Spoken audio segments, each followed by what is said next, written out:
We are back. Happy New Year. Happy Gladiator Wednesday. To those who celebrate, pressing stuff off the jump right here. There are many people in this industry right now suffering from what I like to call redacted brain. This is an old school adage that week 18, you have to play the floor plays, you have to play the safe plays, all this sort of thing. Underdog has redefined what week 18 is. This is a true knower of ball week. This is where you scroll the F down to the best plays. We're not scrolling the F down for contrarian sake. We are scrolling past the Kerrane Williams because he might maybe play a quarter or not play at all. We're scrolling past that to get to the good stuff. So week 18, we are setting the record straight here. This is a Battle Royale week.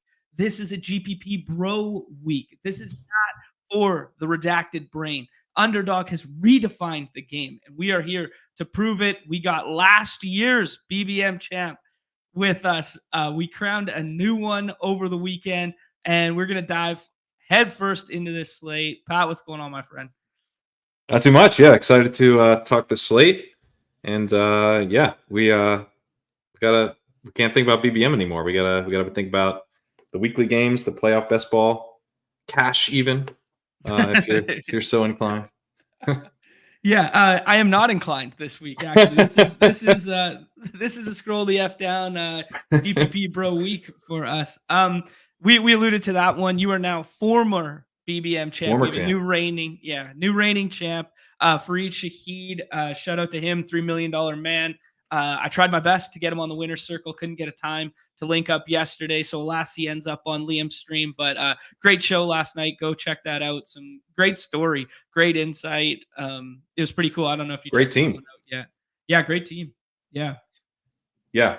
No, I've listened to the beginning of that. I need to finish Liam's pod. Love that Fareed shouted out David Kitchen. Got it the funniest way for BBM to end is the new winner shouting out David Kitchen. It's just so good. The tree continues to blossom. Yeah, man. I gotta find my way to that tree. I'm gonna have to win something in shout out Kitchens here. I think I might be the only one still on the outside of said tree. It's a pretty welcoming tree. You want to graft yourself onto the tree. I think he'll allow it. Oh, that's good. I gotta throw some shout outs here, Pat, to our community. We were tagged in so much. Apologies if I missed you. Apologies if whatever. I am not a smart man, but I tried my very best here to get everyone in. I got to give a shout to Jim Waller, 120K first place in the Pit Bull. EDN3 followed that up with a third place in that very same contest for 40K. Rufus the Cat, 40K, second place in the Fast Puppy. Finding Value Fantasy, first place in the Pug. The Achievers, third place in the Chihuahua for 12.5K. Sam Olson, our guy, Mount Rushmore for a reason. Back-to-back draft or Dunk After Dark champ plus main slate hoops last night. Insane. Piquant Pacan, aka Felix, took down the 20K BR last week. John Boy Beats, absolute heater right now. He was on Club Top Shot yesterday. He was on with us last week. Go check those shows out. Slow Puppy for 70K, and then scooped the dad leaderboard last night in an RT99 fashion. Love to see it. Andrew and Blake besting one another in the puck streets last night, first and second. Crash Rich in the first in the goal line stand. Nez had a sick week in NFL. Pete and Easy took down a second place into Bomb, and yours truly was second place in the hoops last night. I think I got it all. I don't know, man. The community is just on one right now. That's amazing. Yeah, it's pretty nuts, to be honest. Like, just the amount of sharp dudes or sharp people in this community that just keep churning out like literally life-changing money with some of those wins. It's incredible, man. I'm not the sharp member of the community anymore. Oh man. What's good with you, Pat? Been seeing some playoff basketball stuff coming out your end on the Legendary Upside stuff. That's kind of been your focus recently? That's right. Yeah, we've got Sacrilegious wrote a really good article a few weeks back for Legendary Upside, kind of kind of putting forth some of these tenets to draft by with these tournaments, thinking through like how you're kind of constructing these teams in the Gauntlet, the Minton, etc. And on Legendary Upside, we now have a tool that Phil Manor built for us, along with rankings input from Daniel Raz, Kyle Dvorak, Chris G, Sacrilegious, and myself. And the tool basically shuffles the Legendary Upside rankings based on the picks that you have made. So you input your picks as you go, and it kind of helps you keep track of the bracket that you're sort of implicitly constructing, right? Like if you've got Mahomes on your team, you're kind of implying Chiefs to the Super Bowl. Well, if Chiefs are going to the Super Bowl, it's helpful to kind of get a sense of who are they likely to play before the conference championship game, because you don't really want your Chiefs to knock out the other AFC team that you're drafting. You'd much, much rather have them also alive in the conference championship round, which only one of 8 teams advance. So you gotta be building out teams that actually have a good chance of having a full roster live in round 3, so that you can hopefully advance to the Super Bowl round with enough firepower to take this whole thing down. So the tool that we built, I think, helps you do that in a really in a way that just kind of helps you keep things on the rails, not make any like major fundamental mistakes. That's really cool. I actually had no idea. Proud subscribing member of Legendary Upside, but I have not been doing a ton of the playoff stuff yet. I've just been so focused on BR stuff and so focused on hoops on the day-to-day grind that had just totally slipped past my radar. So I'm going to start working that into my process. That's pretty cool. Like what's a isolated example of that changing from like week to week? So like, will you see because this is probably the most wide open playoff we've, I don't know, maybe ever had, to still have like 20-ish teams. I mean, 20 in quotations, right? Live this week. It's probably more realistic that, it's 14 that are live or so for this week to make the playoffs. But in theory, not mathematically eliminated. There's 20 teams or whatever. But like walking down like the game tree of that, like how has that shifted from Gauntlet opened, 3 weeks ago or whatever? How have they shifted over this window of time? So one thing, and we actually kind of made an adjustment to the tool to. My camera just went nuts. We made an adjustment to the tool to kind of make this a little bit more a key part of what it was doing this week, because the bracket is now getting a little bit more solidified. So now it was the case that the Eagles and the 49ers paired pretty well together, because the assumption was Eagles will have the 2 seed, 49ers will have the 1 seed. That means they're unlikely, they pair well as teams that are going to be playing each other in the conference championship game if they both keep winning, right? They're not going to play each other in round 2. If they win, they'll play each other in round 3. Well, that's actually not true anymore. The Eagles now have dropped, so they're likely to be the 5th seed. So now you're looking at the Cowboys actually pairing pretty well with the 49ers, and the Eagles not pairing very well with the 49ers, because they now need the Rams to win as the 6th seed, or probably the Packers to win as the 7th seed. In either case, the 6 or the 7 would go play the 49ers and the Eagles wouldn't. But if that doesn't happen, if the Eagles win and the 6 and the 7 seeds lose, they go play the 49ers. And so you want to be thinking thoughtfully about, well, if I'm betting on the Eagles, I'm kind of betting against the 49ers. So I don't necessarily want to pair the Eagles and 49ers. And that would be an example of one that's shifted, I think, pretty significantly from previous weeks.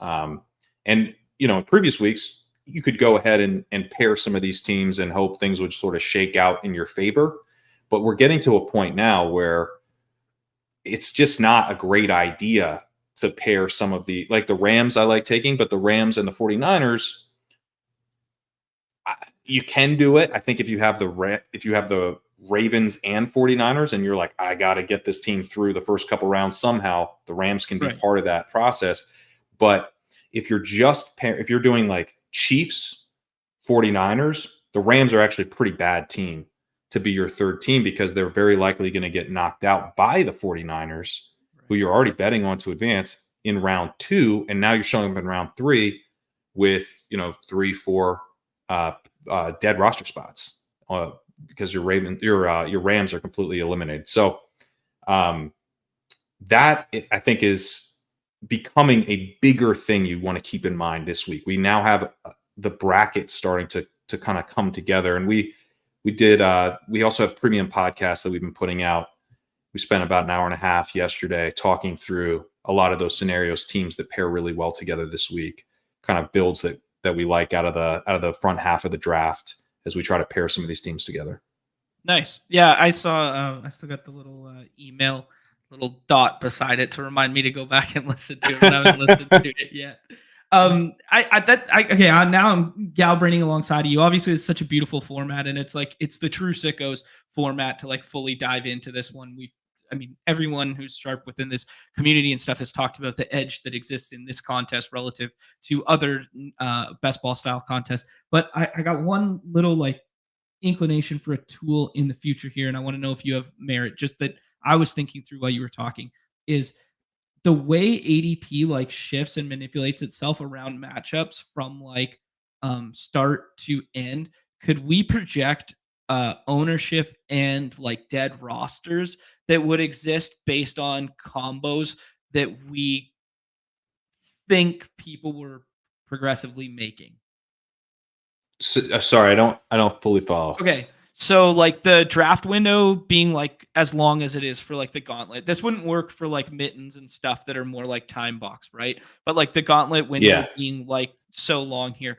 Could we project based on like how ADP was in certain windows of time that there would be dead rosters now based on that? And then we could find out like ownership combinations of the entirety of the field. Yeah, I think I need someone with more math skills would need to answer definitively. But yeah, I mean, it's a really interesting contest because this year is a little bit different in terms of the buys, because the buy, like 3 weeks ago, it started to become pretty clear that it was the 49ers and Ravens. It looked like the Eagles for a while, right? But then they lose, and it's all of a sudden the 49ers are pretty clearly going to have the bye. The Ravens are going to have the bye most likely. And those assumptions have just remained static. So I think in a lot of years, there would be like a bunch of dead Ravens teams, for example, and there are probably some dead Ravens and 49ers teams from when I drafted some of them, frankly, when I just took a 1 quarterback Purdy team. Like so you could probably figure out how many dead, really good, super awesome 49ers stacks are there that are just dead because there's someone just completely onslaughted a team with a bye week and didn't plan for it. Right. So there's definitely some of that. You probably figure out exactly how much. And some of these early combos are very different. There's like a lot of like Tyreek Kelsey that are now, if you want to do Tyreek Kelsey, you probably have another player sandwiched between, So I think that's generally, yes, I think you probably could make some good guesses about kind of what the early part of the tournament looked like. And you do want to be thinking through, like, there are some teams that were able to be constructed earlier with really, really cheap bills, right? And bills paired with 49ers, which is a pretty awesome. If you have all the 49ers paired with all the bills, like, holy shit, but you can now do some stuff where you've got like Ayuk Kittle, and you can pair that up with like all the Chiefs, and that was not available before. So there's different ways there's now combos that are open that weren't open before, but there's sort of combos that you're now just drafting worse versions of compared to what the very best teams will look like. Cool. Yeah, no, that's really sharp. That's really fun. Go check out, obviously, Pat's got a whole bunch of stuff up on Legendary Upside, and as he alluded to, the premium podcast guys. We'll shelf that combo for now because, quite frankly, I'm not smart enough to carry that one on. It's going a little deep for me. I would say just as a sicko pitch to the sickos. Yeah, it's a lot of the contest, the playoff contest stuff. It's like the week 17 conversation, but it's like fundamental. Like, it's not like a little thing we're layering on. It's like there's going to be a bunch of teams in this tournament that literally are dead and make the final. Like they're going to make the final with teams that aren't in the Super Bowl. Yeah, well, I remember the first show you guys ran. Sacrilegious had the stat that resonated with me. That was there were only 18 teams in the final of the Gauntlet last year that could field a full 5-player roster. That was the one that just stuck rent free from the first show that you guys did on this contest, and I was like, a 400 something. Yeah, it's crazy. Yeah, no, it's wild. Great format. Some good shouts in the chat here. Yeah, I've been hearing the Andrews leverage. I don't know, man. Is Isaiah Likely just like maybe better than him? I don't know. Who knows at this point? Oh, wow. I'm going too far with it. Justice Hill's theme getting there. I saw another one here. G-Strat saying missed him off the top here. Where did it go? I missed it. He took down the Eliminator, so big shouts there. Nice. Yeah. I don't know. The message is so far up now. 100K, little Eliminator. That's big shouts there. That's Hell sweet. Yeah. That's awesome. Yeah, so nothing but winners, man. I would love to see it. Actually, I got one more thing for you before we dive into today's slate. I got to give you some flowers, Pat, because to follow up a BBM performance with a winning performance, with getting another one to the finals that looked like it had a pretty legit shot. Where did you end up finishing with that one? How was the sweat with that one? And, just kudos to you, man. That's sweet. No, I appreciate it. Yeah, I finished 36th in BBM 4. I had Goff, Laporta, David Montgomery, CeeDee Lamb, Jake Ferguson going in that Saturday night game. And so it ended up being kind of like I really wanted Ferguson to go off because that was kind of my leverage piece. Laporta was chalk. So it ended up being, though, like a pretty good outcome where I had a Geno Smith double stack the following day with Jalen Warren coming back.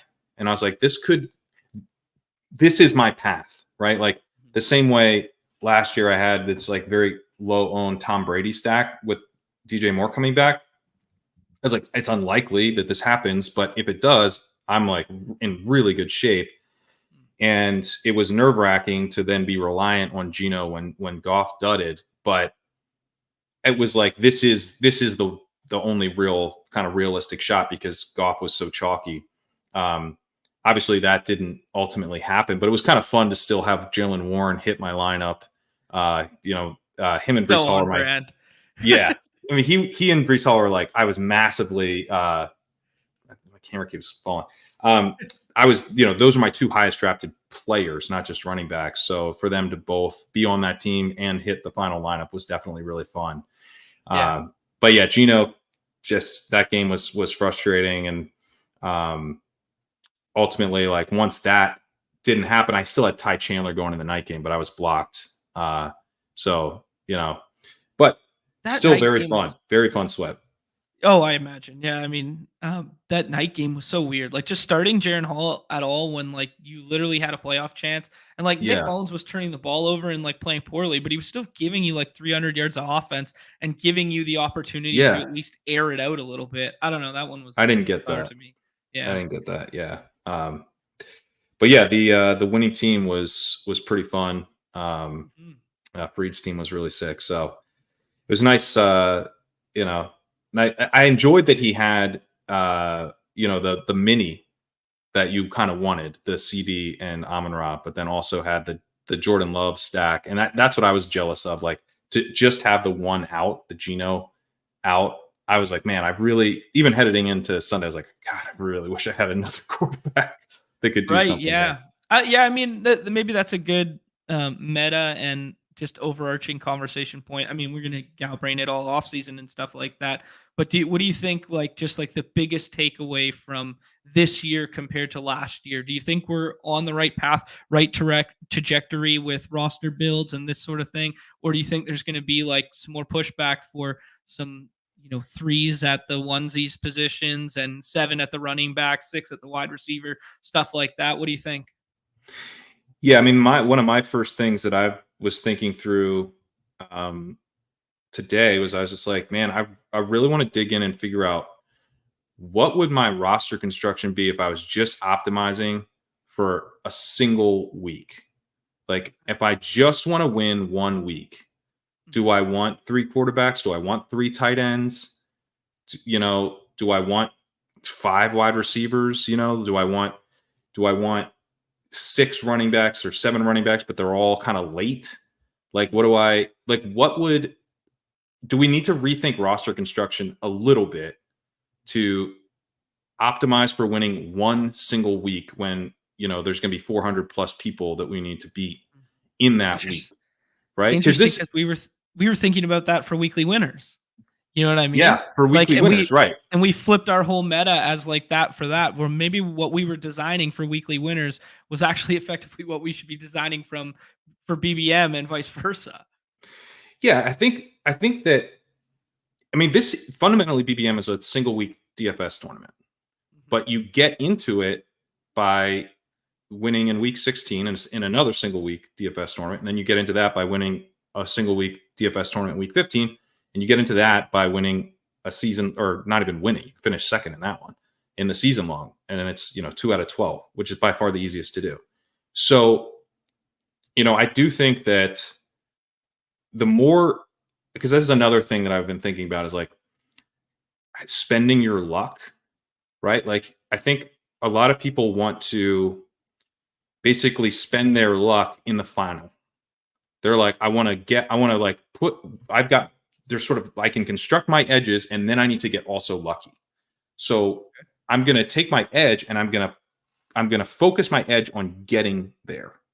Getting there might even mean just getting teams to advance through the first round, right? And then I'm going to get lucky in week 15, lucky in week 16, and lucky in week 17. But what if you just got lucky in round 1? And then your edge was basically, if I get, and then maybe, we all need to get lucky in week 15 and 16 too. But then your edge that you spent everything you have control over, you focused on putting into week 17. That if you get lucky, now all of a sudden there's this team. Now you still need to get lucky in week 17 as well. There's a ton of luck in every round. But to the extent that you have control, shifting that control to the final week and saying, I'm going to let the kind of chips fall where they may in my initial advance rate, and try to gain every possible edge I can in the single elimination weeks and in the final itself. I think still it's more the opposite, that people are like, I just want to have a shot. I just want to advance at a higher than average rate and then let the chips fall where they may, once we get to the playoffs. But I think it is hard to know what to do and what levers to pull. And it's going to be very high variance. So it's hard to learn lessons about what we should be doing, because we're talking about small sample sizes and single weeks, and it's highly influenced by randomness and, certain types of results. Yeah. Zay Jones going off last year. Is that a lesson or total randomness, right? Like, what do we take from that? So it's very difficult, but I still think that to the extent possible, we want to really be focused on the fact that this is a single week tournament, BBM. It is a 1 week tournament. It's a week 17 tournament. Everything else is just to get there. You make very little money back getting on the road to it. You need to win a single week. And if you're not building teams to win that single week, I think you're probably doing it wrong. Love it. No, I'm in lockstep with you there. I like where your head's at with that. Speaking single week tournament, good pivot into this week's Battle Royale slate. I was a little scared with all the playoff contests at the front there and some other stuff to fill that the BR was going to be a little bit smaller than usual, and it's not. We still got that 20K up top. We still got that bomb. So you love to see it. Pat, we're going to start where we usually start. Actually, I haven't even addressed elephant in the room yet. Nez is on a travel day going back home today. I think we said something last week about it or whatever, but he'll be back tomorrow to do the badges only behind the paywall NBA stuff. And then we'll have Off and On the Clock, where we dare the Cash Game King to try and scroll down this week on Friday. We'll see how it turns out. I have no looking idea. Forward to that. I have no idea how he's going to respond. Oh, man. Let's go ahead and start with the Beautiful Fantasy Life game hub here. We kind of walk game by game and then juxtapose it to ADP and this sort of stuff. But I think the big thing to talk about from a macro perspective about this week's slate, Pat, is incentives, and do they matter from like a player standpoint? Just macro thought, and then implications for the team. So we've already seen a couple quarterbacks ruled out. We already saw Brock Purdy get ruled out. We just saw Matthew Stafford get ruled out, blah, blah, blah. So what teams are playing for is highly going to influence this. And I was being entirely genuine off the top when I go on my little tirade about redacted brain there, that I do think this is one of the biggest edges people talk about on DFS, like preseason DFS. It's a ball knower's edge slate, right? We don't have preseason on here. I genuinely think week 18 is the greatest margin of, if you put in the no ball, elbow grease, whatever work, this is where you'll get your biggest edge here. So just macro, what are your thoughts when you're going to go into the walkthrough here, Pat, and you're doing your rankings and stuff? Yeah, so I'm not writing the walkthrough this week. So okay. I know as little ball as I this is a vibes based Pat that you're going to get today. I don't write the walkthrough week 18 because fundamentally it is a fantasy kind of traditional fantasy football article where hopefully your league's already over. My girlfriend's league is not, and she has Christian McCaffrey. So that could be a real bummer for her in her championship game. That is peak girlfriend league to they didn't set it up to be like, yeah, we're going to end in week 17. They're like, no, the season goes 18 weeks. Why would we stop there? Yeah. I know. And her team's sick, but she just lost McCaffrey. So yeah. So hopefully your league is over.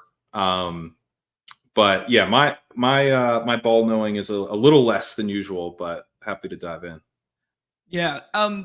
Would you be weighing in player incentives? Are you factoring in heavily like teams with incentive to win and that sort of thing? Like where would be your starting point there? I mean, teams would be my biggest one. Okay. Because I think the player stuff, like you have to figure out like players always care. Like players are always trying. I would assume every player for the most part is, putting forth like maximal effort. So what would a player incentive change? A player incentive could potentially change playing time if the coach is inclined to get them that incentive. Or, if a quarterback is looking to kind of help out a star receiver with something, maybe. But I think generally player incentives would probably not be super high unless, it's like this team doesn't have a ton of incentives, but this player does. And so they'll probably keep him out there regardless, that kind of thing. Okay. Yeah. I'm definitely in lockstep with you there. I noted a couple and just put them down before the show. Just, I don't know if they matter or not. There was a Devin Singletary one. They're going to be playing for real anyways. So, sure. But they're in that Colts game here, so they don't even factor on the main. They'll be on the prime time one there. Yeah, Schultz is the same thing. Baker's got a whole bunch, and they're playing for something, so that one's kind of fun. DeAndre Hopkins has some stuff, and then Puka has the rookie record stuff. And I don't know, they already took away with they don't have much to gain from that game because they're going to either finish 6th or 7th in the NFC. But that would be one that I would be like somewhat in keeping in mind, because McVay seems like the kind of guy who would probably care, especially like Puka, the star rookie. It's like a fun story. It seems like he really likes Puka, right? You got to, at the same time, they're playoff bound. So like, it'd be the type of thing where like, if he's close, maybe he stays out there and, but if he's not close, they're going to be like, all right, we need you for the playoffs. Yeah. I mean, it's only 4 catches and 36 yards, I think. So my thought process was Puka and like the starters would play like the first quarter and then they would do the shut it down thing. But now with Stafford already being, taken out, I'm kind of walking that back a little bit, but I think that's probably the biggest one I would say, for our slate, I guess. yeah, I would say you set the line on that first scripted drive. I'm setting the line at 2.5 targets for Puka. Yeah, Because I you like know that he's a going to lot. be featured in those scripted plays.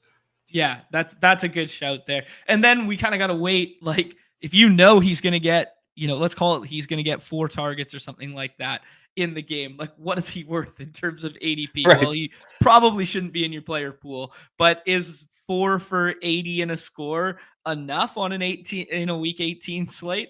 I don't know. Maybe it is. So, yeah, it's very interesting when making the player pool here.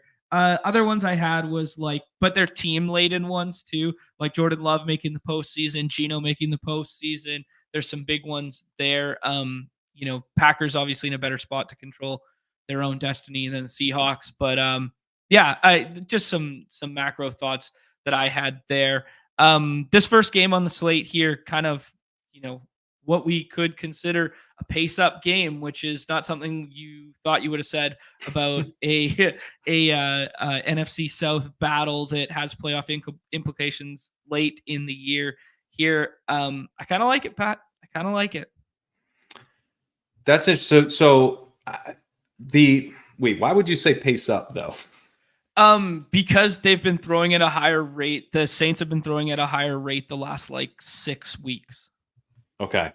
Yeah, it's purely recency bias. And just the way they've been playing recently with Carr. I don't know. That might change if Kamara misses and they have to rely a little bit more on Jamal and stuff like that. But I think it's a little more pace up than we would be led to believe 6 weeks ago. Yeah, no, that's fair. I mean, you can throw on the Falcons and they're pretty good against the run. So it is a spot where they might, from the Saints side, and the Saints obviously have a lot to play for. So yeah, the Saints side of it's definitely interesting. The Falcons are going to do the best to slow it down. Yeah, for sure. Yeah. I hope the blueprint for Olave is what we saw last week from DJ Moore. I did my best John Boy Beats impression last week and aped the F in on Fields and Moore and had 40% of both. And it didn't end up mattering because Lamar broke the slate with Likely. But I thought that was kind of put some Skolansky bucks in my pocket for that one. It kind of went all in there. I hope we see the same thing from Olave after a down game this week. I've been really heavily targeting Olave in the second round of the 10 drafts in which I've done so far here because of the team has something to play for. And if they move him around in the same way that they moved DJ Moore around into the slot last week, I think it could be a really nice matchup. Yeah. Any macro stuff to say on Falcons Saints? No, I like the idea of targeting the Saints though. Okay. Juwan Johnson scored touchdown in 3 straight weeks too and had 11 targets last week. So I don't know, for kind of a thin tight end slate where we're not taking Kittle, we're not taking Kelsey, we're kind of ruling those guys out right now. There might be something there too.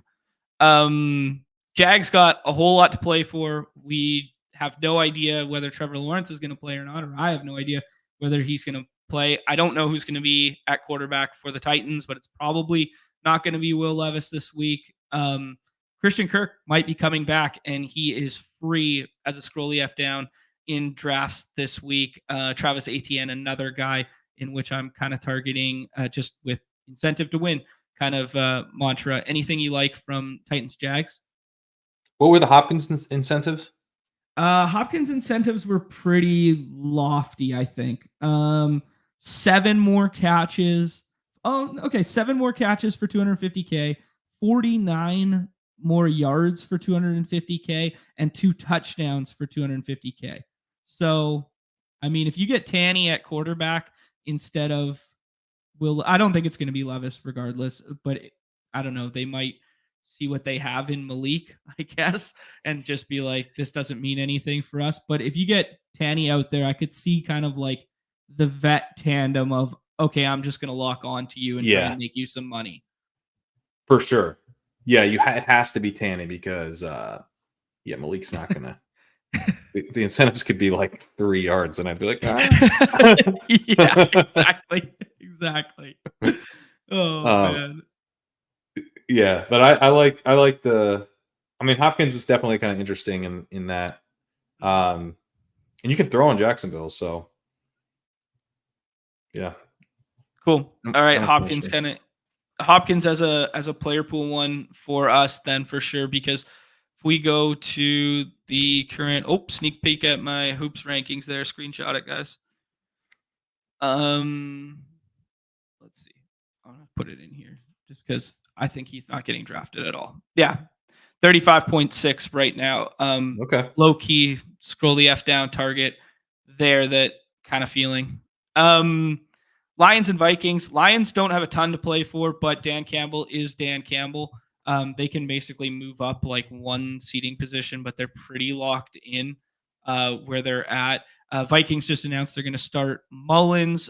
Justin Jefferson, low key, one of my favorite plays on the slate because I think he's mispriced. I think he should be the second wide receiver off the board in here. And Amon-Ra St. Brown on the flip side, one of my least favorite because I think him and Kerrane are the two most overpriced wide receivers or overpriced players because I don't think they have something to play for as much as the field currently does.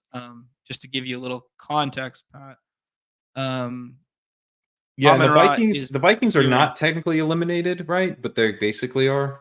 Yeah, they're one of that like in the 20 teams in Right. quotations, but it's like, the gal brain matrix to get there. Not even I could get there. Okay. Yeah, I could see the Lions just being a little silly with how long the starters are out there. Okay. I like the Kyron call though. That's I mean, that would be odd. They don't really have anything to play for, right? I mean, the difference between 6 and 7 is not going to be. Yeah, I mean it's going to. I have it written down here exactly what it is. Yeah, so the Lions. The Lions would need to win and have both the Cowboys and Eagles lose to get the 2 seed, but they can't follow further than the 3rd seed. So it's kind of like, are we box score watching at halftime and then making a decision? Or because the Eagles game, they won't know anything because it's a late game, right? And then they could be box score watching. No, the Dallas game's a late game too. Yeah, I don't think interesting. that's my read on it. Is Dan Campbell just had this game, stolen from them. Mm-hmm. He's then he tilts his face off and goes for 2, like 2 more Yeah, from the times 7. from Yeah. the 7, and then has a Yeah. chance to like undo it and kick it and doesn't. And then like, so what's the point of this game? I think the point of this game is to get this terrible taste out of their mouths, Right. and they just want to beat the hell out of the Vikings. Like that would be. I bet that if they're pulling starters, it's because they're up a lot. So I don't. Interesting. Okay. All I right. don't think So they're. maybe my read on the Lions is completely off then. Yeah, maybe I mean, they. your read is rational, but I don't think Dan Campbell's feeling very rational right now. I think he's Yeah. feeling like, let me get my guys ready for the playoffs. And that loss was the most deflating, like not feeling like we're about to go win the Super Bowl type of loss. Let's gear ourselves up like we're a Super Bowl team and Yep. and smash a division rival. All right. That's how I think Dan Campbell's cranking Metallica right now. It is. Yeah. His eardrums are like ringing. I'm telling you. So I think, purely from an emotional standpoint, I could see the Lions playing this a little silly. All right. Lions ready to bite kneecaps. So here they come. Felix in the chat. Yo, what's up? We gave you a little shout for winning the BR last week. I wanted to hit on this. Turn me up saying Dan Campbell from Coach Speak was asked if they'd rest players. They have plenty of time to rest in the off season. So there you go. Meathead play everyone in a meaningless game. That's all right. Yeah. Okay. I like that. Yeah. I mean, all like, right. I kind of don't even fully disagree with it because they are the Lions.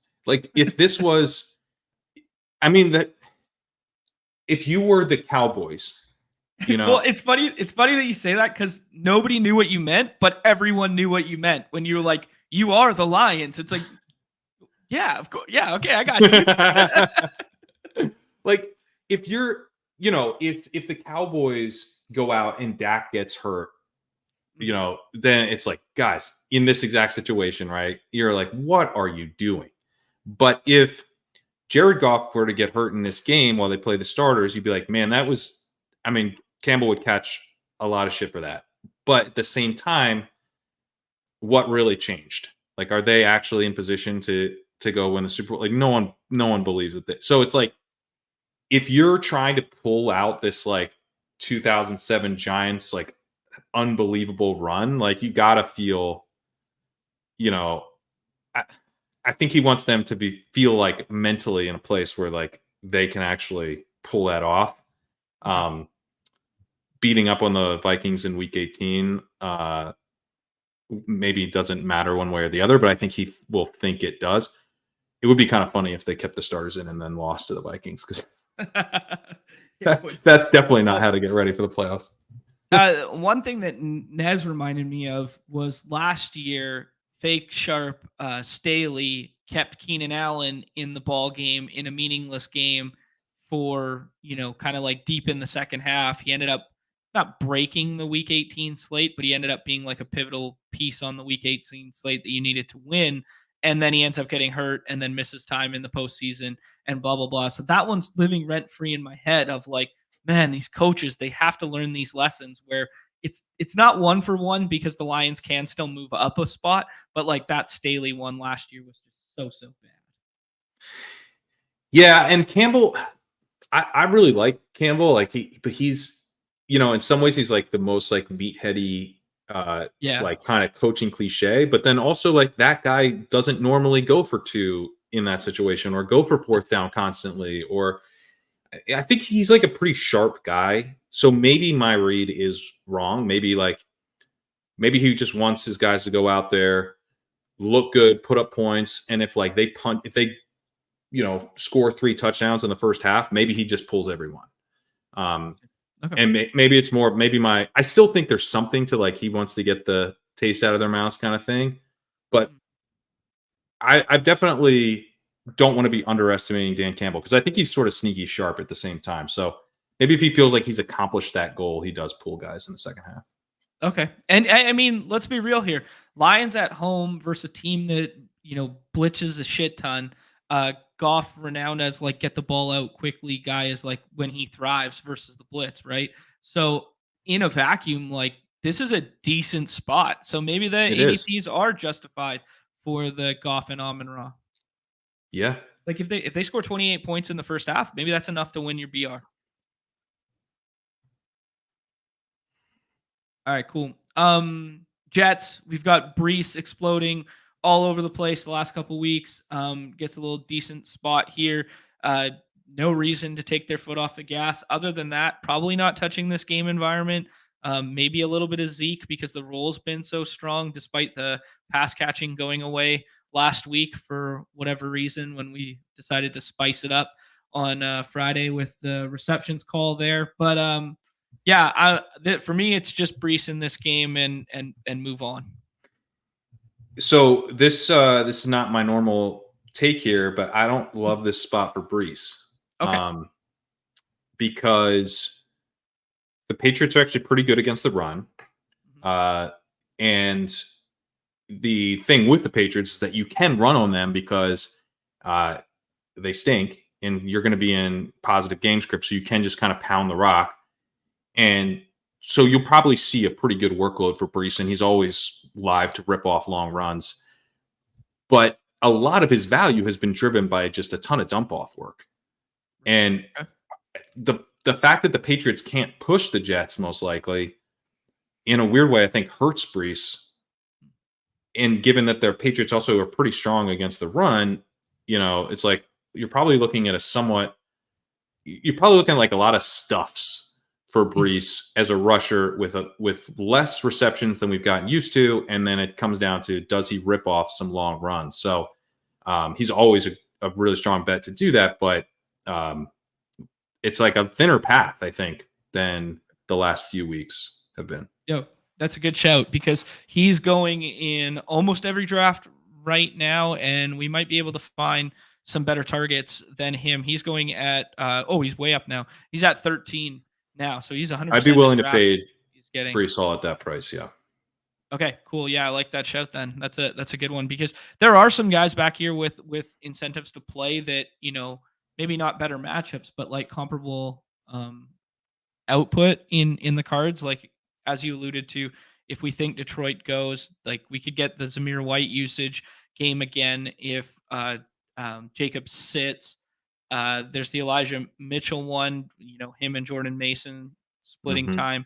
There could be fun. Aaron Jones resurgence out of nowhere, and they're playing for, big implications this week. Yep. And then the ETN one that I alluded to as well. Like maybe all those guys could be, maybe not 100% I like of them ETN over Breece, but yeah. Something like that.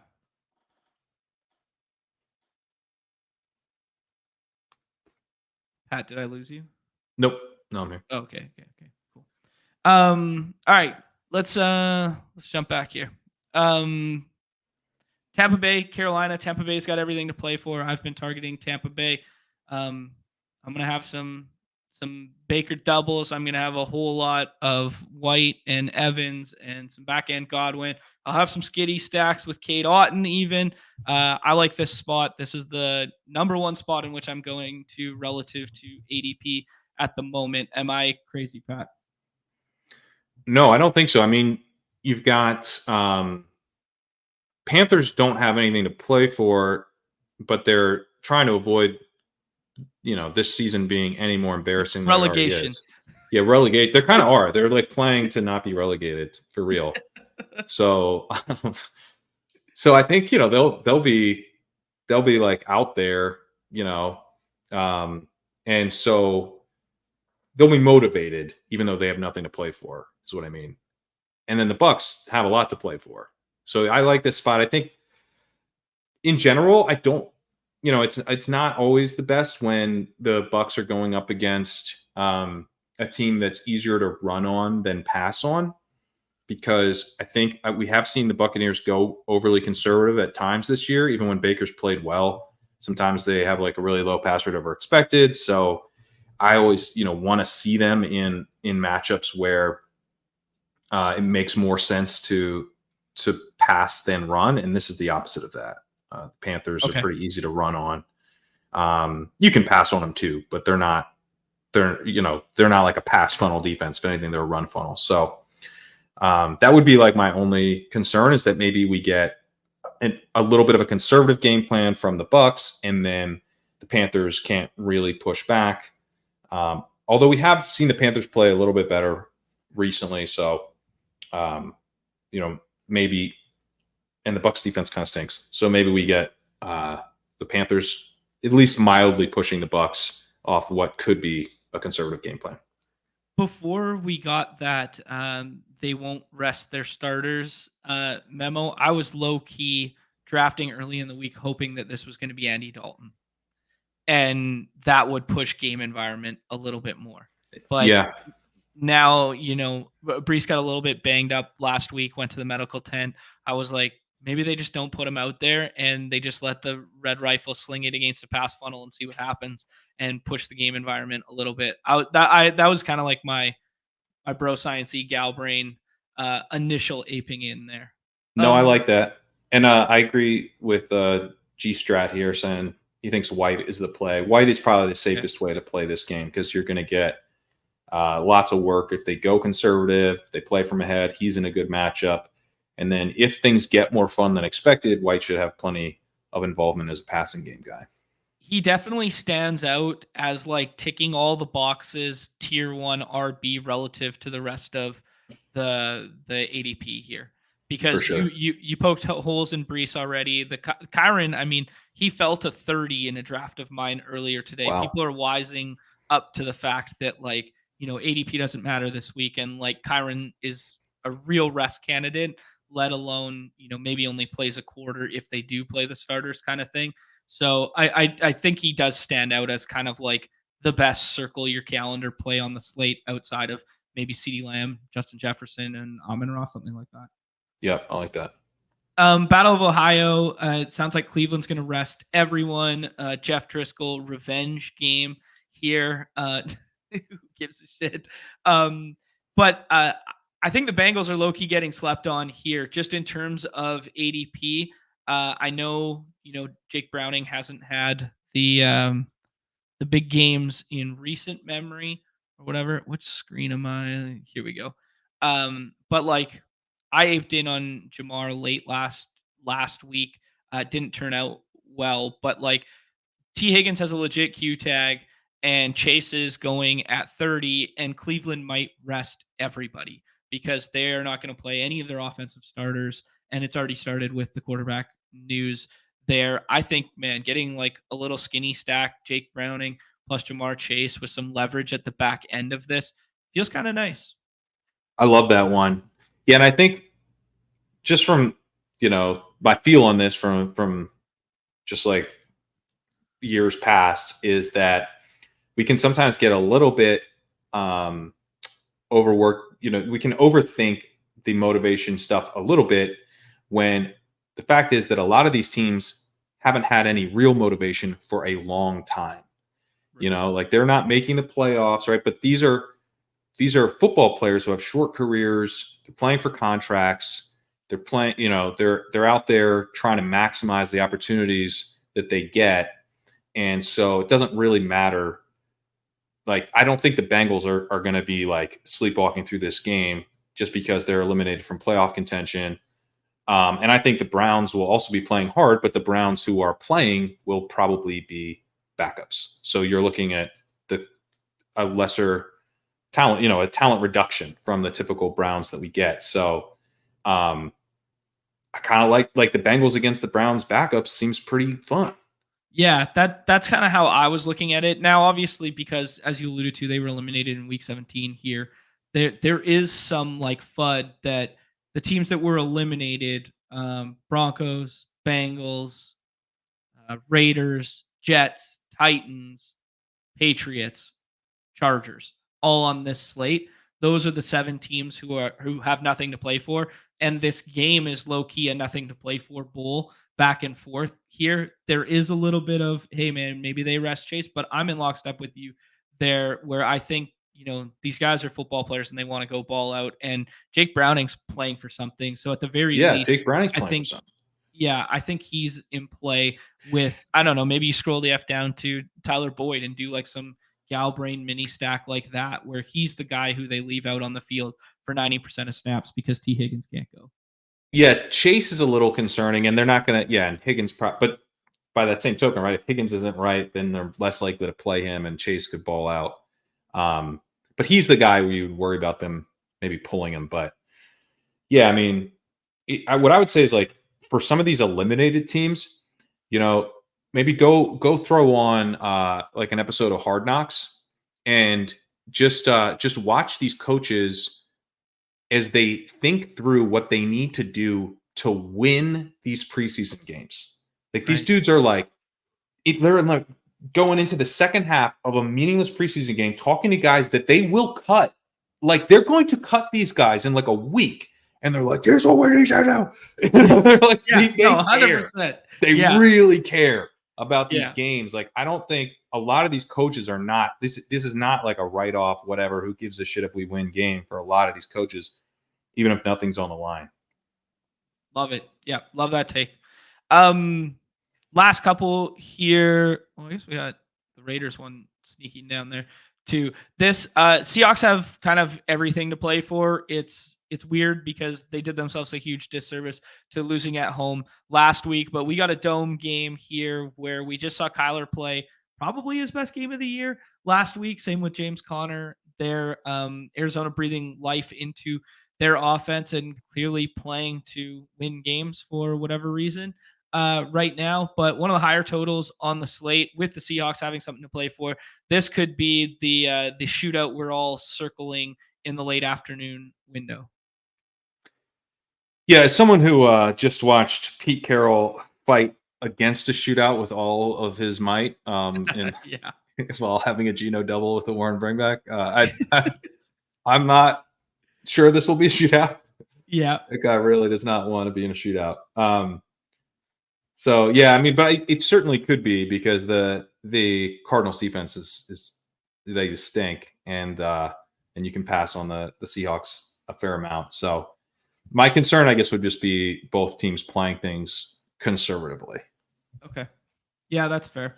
I think Trey McBride, he is still my favorite tight end on the slate, even if they do play conservatively and this game doesn't play up to the total.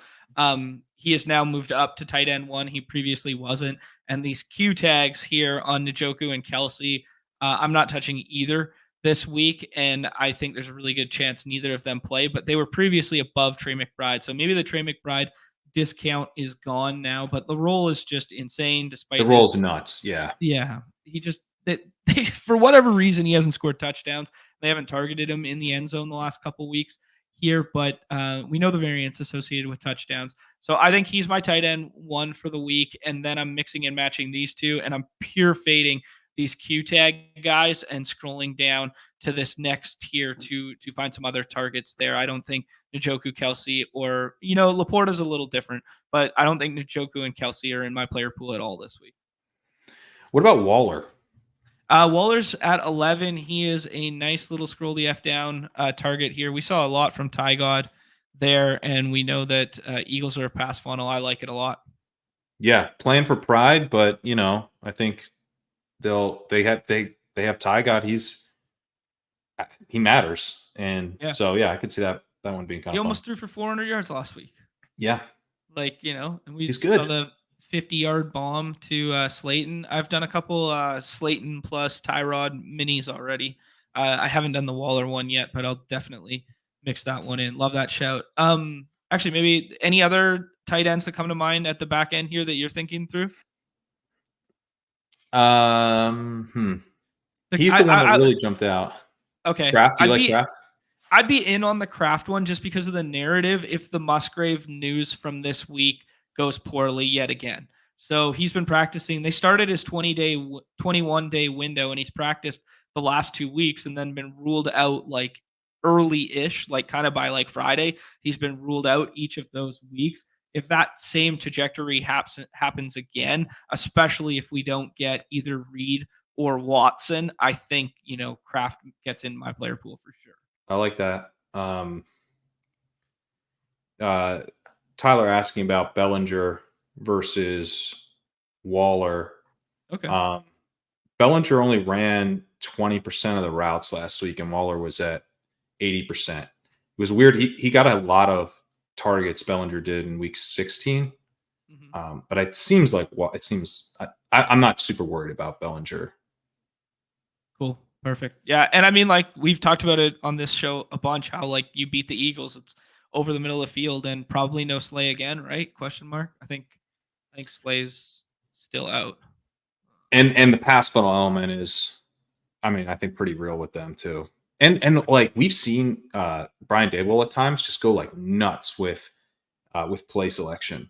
Like with Tommy DeVito in one of those weeks, like 4 or 5 weeks ago, he just had like an insanely high passer to expected. Like he's not always that way, but in certain spots, Daboll will just keep dropping back. It's kind of fun. Yeah, that is fun. Yeah. I mean, if we're just picking like the flowchart funnel of the week, I think you're 100% right with the Daboll shout and with the Giants shout here. Yeah, I'm definitely going to be mixing in those Giants stacks. We touched on Packers briefly there with the Kraft thing. Anything you like? Bears, Packers, GA alluding to in the chat here that Watson, Reed, Wicks, and Musgrave all practiced today. That is good news for their playoff aspirations there, but maybe not so much for our fantasy ones because I'm not really sure who I'm going to go to if they're all active there. I think I'd like it to be Reed, but I'm not sure. Yeah, I think I'd probably lean Reed too. It is kind of fun to just like go back to the well of what won last week sometimes, and you just like, right. Yeah. Jordan Love. Reed, Yeah. let's do it. We got last week's champ though here telling us you want Watson. Okay. He's calling Watson week here. Interesting. All right, Felix, give us a note as to why it's Watson week comparatively. He was warming up on the field last game and like looked decent. So I don't know. That's just my bro science Twitter, YouTube video watching take, but he was alive. That's yeah. I mean, it's one thing to watch training camp highlights, but we need to start watching sideline warmups, I guess. Yeah, exactly right. Oh man. Rams we've kind of talked about here. This is going to be a rest bowl, we think, between Rams and Niners. But do we think I mean, Elijah Mitchell clearly in play, Jordan Mason clearly in play, because I think they're both going to, see time here. Do you have a lean between the two with the Niners this week, Pat? Well, Mitchell seems to be the favored guy for sure. Okay. But does that mean he plays more or less? Yeah. They like him more, but he's got like this ongoing injury. I mean, the guy's been banged up constantly. So do they play him a ton, or do they give him a quarter or two and then pull him as well and just run out Mason for the entire second half? Because that would be my guess, is that you get like Mitchell and then he's eventually pulled and it's just a bunch of Mason to close it out. Because why would they? I mean, I don't know. It just says no real upside to playing Mitchell, who's dealt with injury, unless they wanted. But they kind of had that last week. They were able to get Mitchell some run last week, so I don't know. It's tough. I'm probably not going to either guy in these a ton. Interesting. Okay, very cool. Very cool. I had been taking some Mitchell and I've done a couple of Mason because I thought he was good leverage at the back end there. But I mean, it might not even be a good spot, right? Like it might not, even if I'm like Galbraining my way to, 15 touches in the second half here with Sam Darnold and a bunch of backups in there with him. Do I even want that from Jordan Mason comparative to I could have Bijan Robinson at the same price point, little less leverage, or I could have Khalil Herbert, who's had, back-to-back almost 20 pointers on our site, 20 touches, 18 or 21 touches and 20 touches and damn near 20 points both weeks there. I mean, maybe I should just be going to them instead of trying to, wrap my head around who's going to be the San Fran target. Yeah, well, I mean, Mason for free is definitely somewhat interesting. Okay. Nice leverage. How is the field approaching Sam Darnold? Because I have not turn seen the ups him. Comment here. I'm not looking at this one here. Loves nothing more than to show he can win with bad players. Yeah, he could do with bad. Yeah, I mean it's a good shout. I have not seen him get drafted yet in my limited sample thus far. He is going as QB 17. So there's going to be all sorts of leverage if you want to do that. If you're going to do that, though, Pat, who would you pair him with? I mean, Ronnie Bell, obviously. Okay, I like it. We saw Ronnie Bell. We saw Ronnie Bell get home in as a min salary guy on Redacted in a showdown slate and be in the optimal for the exact same primetime Palooza slate earlier this year here. So I'm not against it. I mean, it's kind of fun, right? Like maybe we need to. That's like the 12 team. Scroll the F down. Maybe you do Darnold and Ronnie Bell. Here's the vibes take associated with that one. Michigan National Championship. Ronnie Bell wants to ball out in honor of his fellow schoolmates. So what about David Bell? Wasn't he also a Michigan guy? Were you going? Maybe I'm getting my Bells mixed up. Maybe David Bell wasn't Ronnie. No, David Bell's Purdue. David Bell's Purdue. Okay. Donovan Peoples-Jones was a Michigan guy. So when the Lions pull their starters, he'll go off. There you go. Second half. DPJ, let's go. We also had Jamison Williams didn't practice today, evergreen, but maybe. Nico Collins, Michigan guy. Oh, primetime Palooza slate. They have something to play for too. So there you go. Nico's going off. I love it. This is good. Broncos Raiders, I alluded to the Zamir White one. I don't know that you can go to anything on the Broncos side. I mean, we saw a little bit last week. Jared Stidham revenge game here. I don't know. Is there anything in Raiders Broncos with a 38 total? The revenge game narrative is always funny to me for like we only know who Jarrett Stidham is because of the Raiders. Yeah. like revenge for what? Putting you on the map? Yeah, for giving him an opportunity. Yeah. They had no reason to bench Carr other than to give him an opportunity. Yeah. I kind of, but at the same time, like Stidham's kind of interesting because you've got Sean Payton trying to show like what he, it's like, all right, he's benching Russ because he doesn't want to deal with Russ getting hurt and then them having to have payout contract stuff, right? But I don't know. I mean, I think they could be aggressive. They could be trying to put up points, playing for pride a little bit. Sean Payton trying to his coaching pride on the line a little bit. Yeah. I mean, he wants nothing to do with Russ. So if he can rip off another win without Russ, that just gives them all the incentive in the world to be like, hey, we made the right decision by trading picks for Sean Payton and kicking Russ's big salary to the curb. Right. It's him versus Russ in a sense. And so it's kind of that Kyle Shanahan narrative, except a little bit, like he's actually got pride on the line where Shanahan's more, it's just kind of like for fun. And the other thing is Antonio Pierce has the Raiders playing hard. They haven't had anything to play for months, but they are still playing hard. So this is kind of one of those like meaningless bowls that I like. I think both teams will probably be out there trying to put up points. If you had to pick a Broncos wide receiver to go to, who do you think it'd be? Well, who's healthy? Judy's like the healthy guy, right? Yeah, Judy's healthy. Sutton probably won't play again this week. And then Lil Jordan Humphrey scored a nice touchdown last week. I guess you could call it that. And, he's a Peyton guy. And then, Johnson gets some red zone kind of usage. I have no idea. It's just it's a hard game to pick a running back. It's a hard game if we're talking the Broncos side. It's just like a hard spot to pick unless you pick Jerry Jeudy. Yeah, so I take it all back.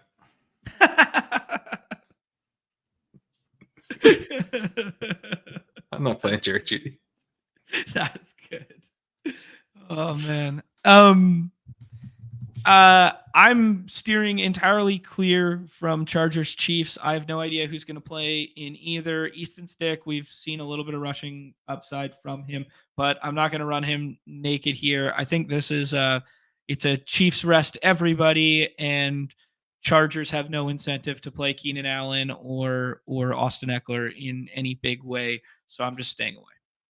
I think that's right. I mean, the depth on the Chargers isn't interesting, and I mean, could we scroll the F down for Quentin Johnston? Is that? I mean, we could if we think there's anything there. I mean, it took him 3.5 quarters to finally get a catch last week. So I think that ship may have sailed. It has, I think. What about Devontae Adams in that Broncos game? Devontae Adams is getting drafted in every draft, so he's going to be. It's just whether we want to push him up over this kind of like middling tier. So Devontae Adams, obviously, big 2 touchdown game last week, ADP 20. Do you like him more than half a game from Puka? Probably, yeah. Okay. What about DK or DJ Moore? I think I like him more than DK. Okay. All right. So maybe there's a stand for us in the second round, early third round, to vault Devontae Adams over the DK Olave Puka tier. Yeah, I mean, they don't have anything to play for, but they're kind of a classic, like, NFL players typically play hard regardless of the.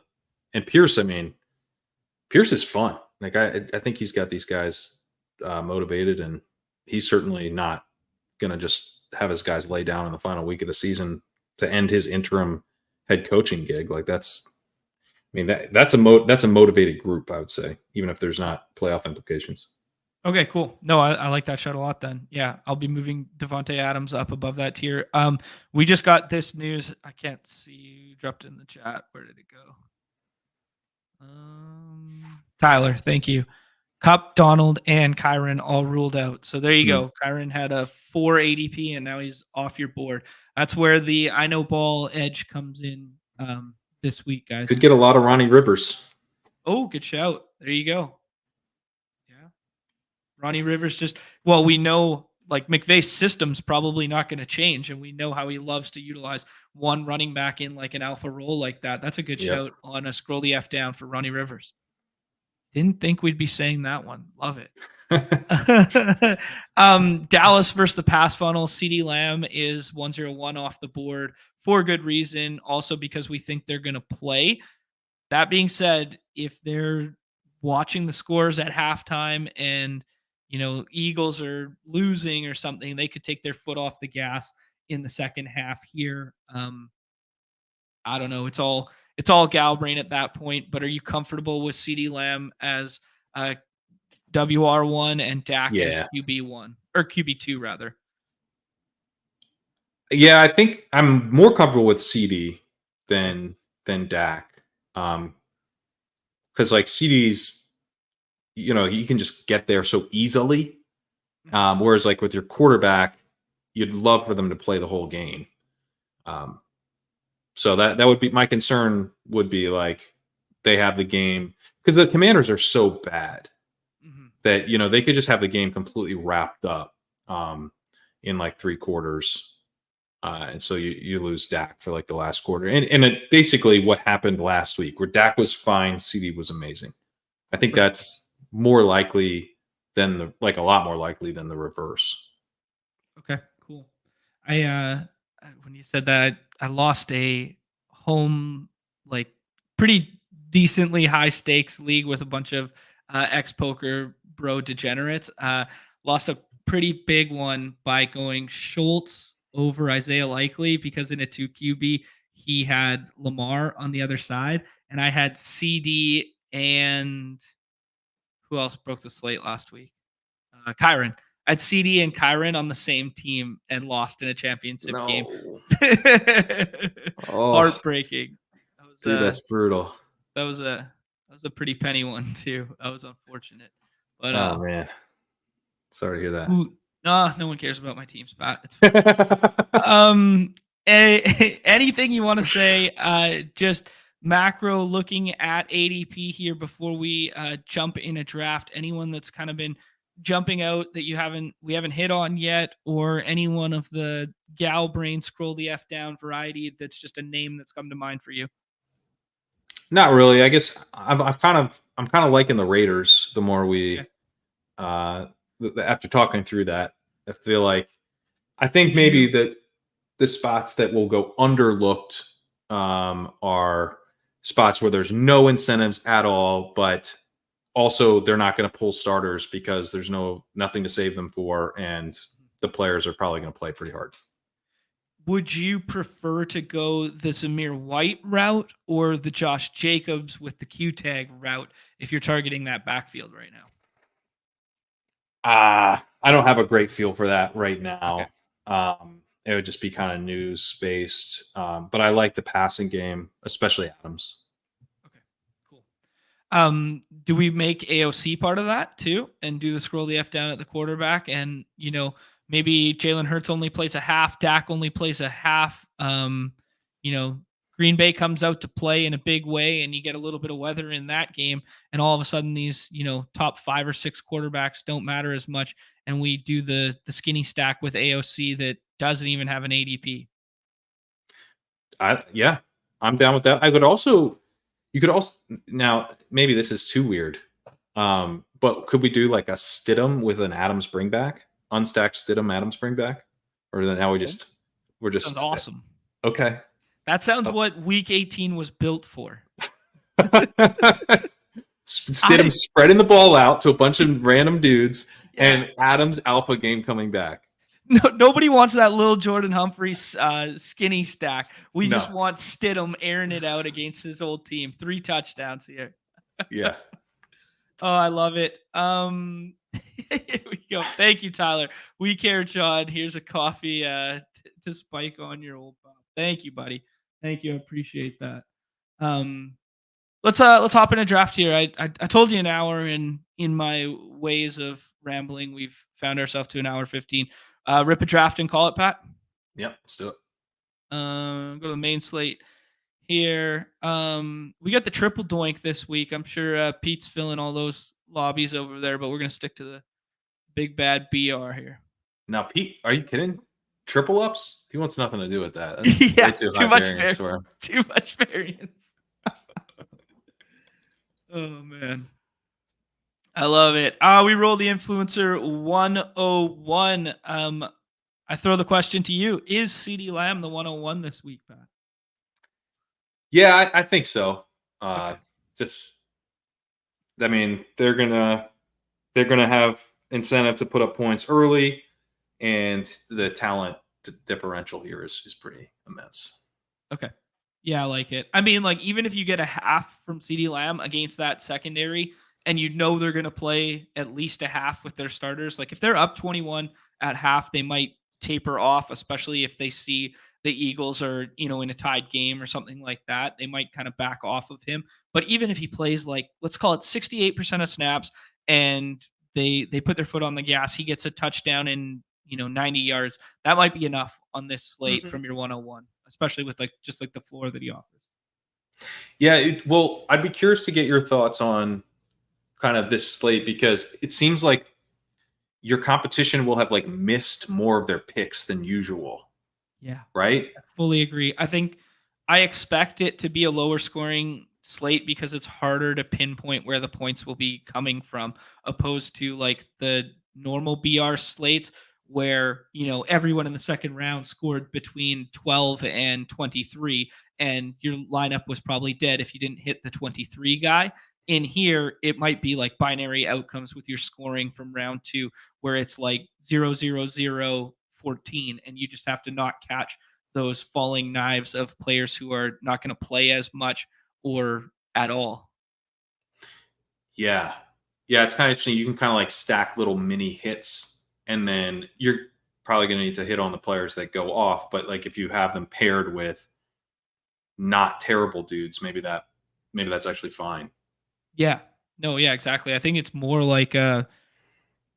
maybe a mean projection outcome kind of week, I guess. I don't know.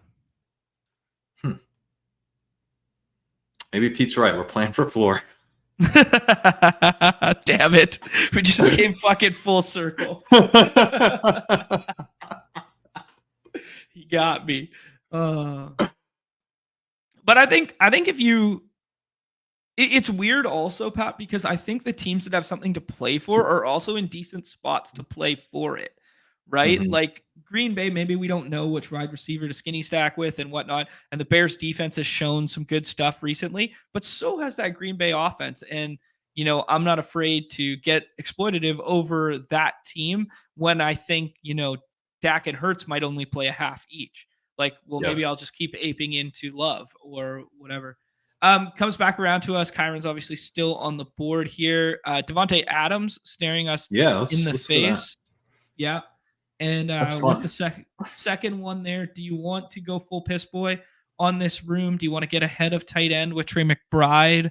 Chris Olave. I like McBride. It seems like pretty weak tight end slate, so McBride just locking up that huge role. Yeah, I like it. I think for me, it's... you could kind of flip a coin between Olave and McBride there. I think the back stacking tight end that I could just thinking through on the fly there was we could do last round Waller and Ty God, or we could do Carr and Juwan Johnson, something like that. Last round, Tyrod Taylor and Darren Waller sounds actually pretty fun. Yeah, that does sound fun. Week 18, maybe. I love it. It's interesting that Puka wasn't ruled out in that, which obviously gives us confidence that they're going to kind of like let him go for that record. But backup quarterback, coupled with the fact that everyone on planet Earth knows that he's going for that record, coupled with scripted touches in the front end of that game. I mean, what can we pencil him in for? 3 series at most, kind of thing? Yeah. I mean, the fact that they're not even going to play Kyren Williams, I think that's a hint in terms of what they're going to do with Puka too. Like, there's no Kupp, there's no Kyren, there's no Donald, so they're resting guys. So it's like they're probably looking to get Puka's stuff and get him on the bench as quick as possible. Yeah, I like that. We see the full Tampa Bay onslaught from the middle here. White, Evans, Godwin, and Baker. Where do you get your ideas? Love it.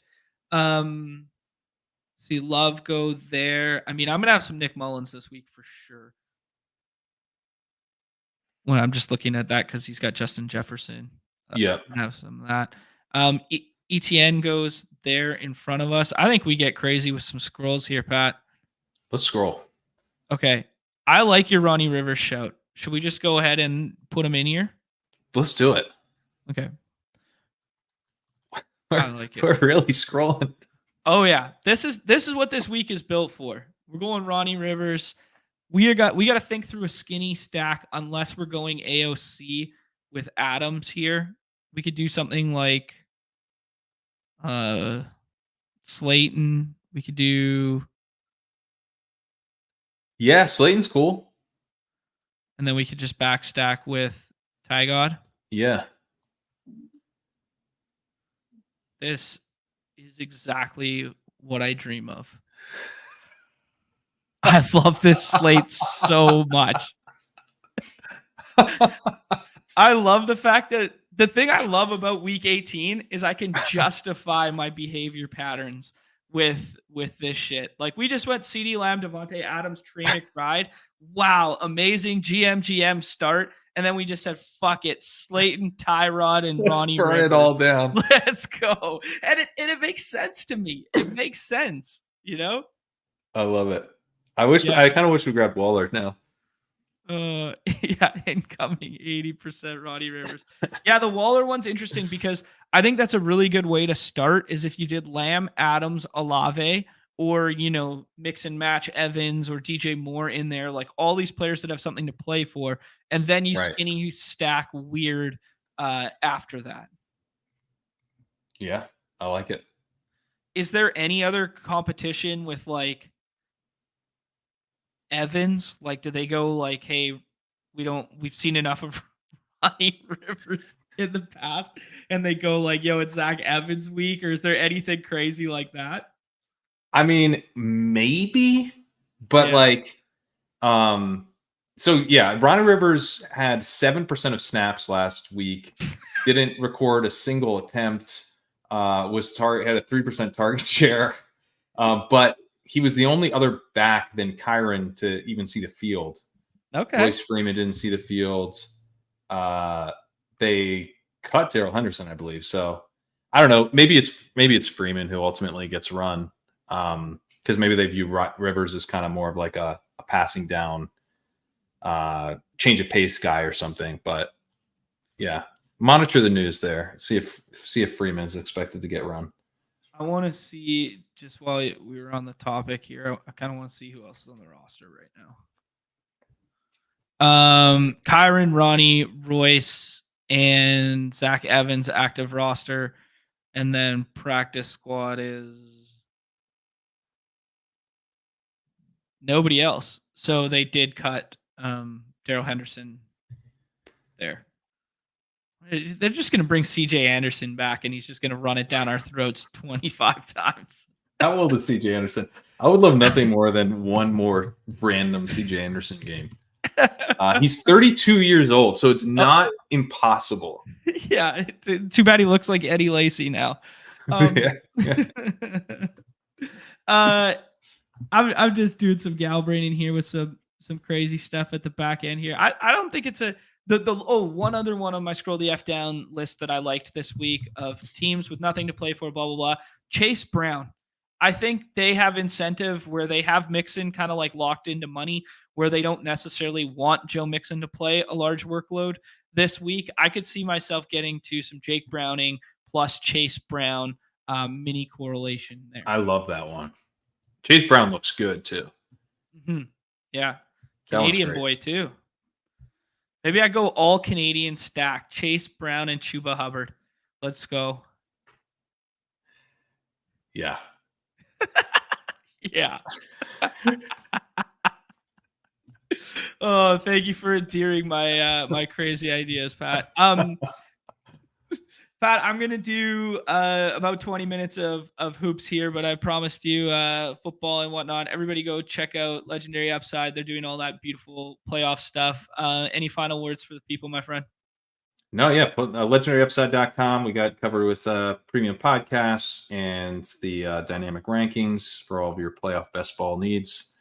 Yeah, and then going to be doing. I'm already getting excited to dive into the rookie class, and got some good dynasty stuff planned for this offseason as well. So it's a year-round site. We're going to keep it rolling. Have you seen enough from soon to be 24-year-old left-handed superstar Michael Penix now to justify the fact that he is going to be screaming up draft boards into the tail end of the first round, as I've been saying for the last 2 years, Pat?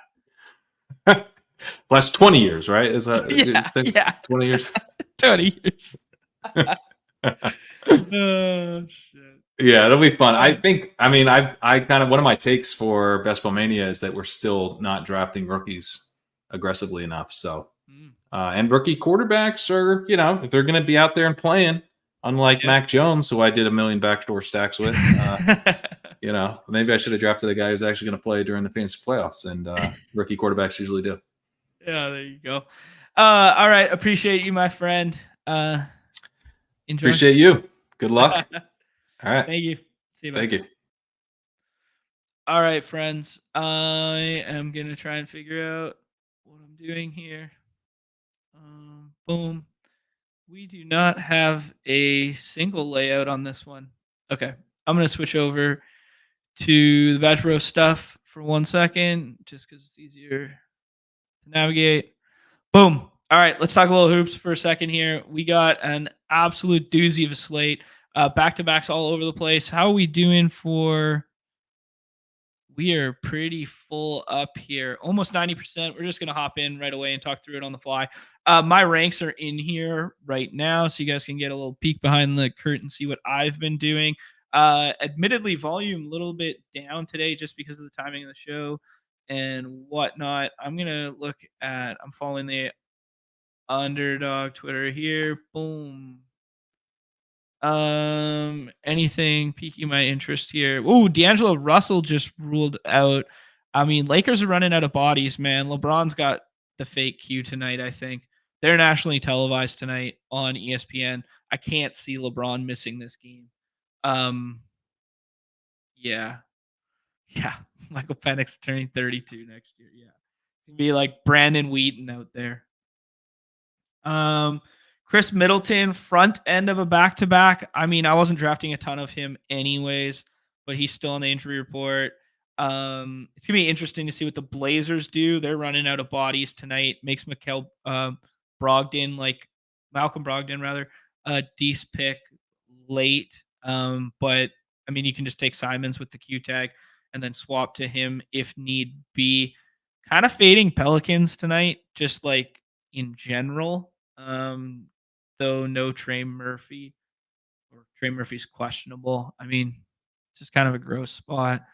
SGA, let's do it. Versus Atlanta, could be game of the night. Obviously, fun spot. Not as crazy a pace-up spot as it once was, Atlanta. I'm going to pull up the freshest injury report here. Just make sure. Connington and Middleton. Man, Giannis is just such a smash tonight. I mean, that opens up minutes for Bobby Portis. I'm not sure we got to go that deep on this slate. I mean, but like Bobby Portis in the 6th round, if Middleton and Connington don't go, guy's a double-double machine. This is going to be a high-scoring slate, though. Just like in a vacuum, it's going to be like you need 55 plus from your 6th-round pick to get home. So, yeah. Let's take a look here. I actually like Fox more than Sabonis, even though I have it ranked this way. I was auto drafting while we were doing the football stuff, so I didn't want to get caught with my my pants down with 0 Sabonis there. Yeah. Bam, obviously, always going to project well and pushing up without Jimmy Butler there, but they're missing auxiliary pieces as well. I think Tyler Hero's probably a little mispriced. He's been playing some good ball recently. Let me look at. Wait a second here before my pick and then follow it up. The Heat have Josh Richardson questionable and Caleb Martin doubtful now. So he was questionable before. Now he's been downgraded to doubtful. Man, there's gonna be tons of minutes to go around there. They're dead ass just running out of bodies. Like Bam looks like a good click tonight. I'm clicking De'Aaron Fox here. We saw the Scotty Barnes with Emmanuel Quickly. Quickly wasn't in the pool last game, and I was tilting my ass off. Quickly got in foul trouble there, but man, he still put up 31 fantasy points despite being in foul trouble, and they still let him play through the fouls a little bit. 28 minutes. I think Emmanuel Quickly is going to be a dude here if he continues to start for the Raptors, and I think he's a guy I want to be ahead of. I will be mixing him in when I'm manually drafting in the 6th round here. Yeah, that's where my head's at. Obviously, yeah, it's a big star slate though. Like there's so much talent on this slate. I've been so effing wrong on Jared Allen thus far. Like his role is completely different without the other bigs. I should probably move him up, to be honest. Although I love the Sengun spot. I love the Bam spot. Like this kind of like mini brick right here. It's like I wish some way I can get 2 of them on every team from like the 3rd and 4th round. It's just probably not obtainable in most rooms there. But like I've been so dead ass wrong on Jared Allen, just trusting the models and stuff like this. And there's no better spot than center versus Washington, man. Like center versus Washington is just so good. I'm gonna go ahead and just take him here. I mean, it feels insane to take Jared Allen over John Morant. Like it feels absolutely insane, but it's just such a good spot. And without Mobley, man, they also have other bodies on the injury report too. He's just like a guy that I've never wanted to be overweight on, and now I'm like slowly like, man, I got to capitulate to this. Like he's playing out of his mind, and centers versus Washington is the best spot on the slate. Let's see what else is going down here. Randall. I'm not seeing anyone take OG yet. I mean, OG's going to play sickening minutes. We just got the Chris Middleton news. Chris Middleton expected to play, so probably strike that Bobby Portis stuff from the record. It's probably too thin for a slate this big now. I would treat LeBron as if he's playing. Like he's had those Q tags the whole time. It's an illness too.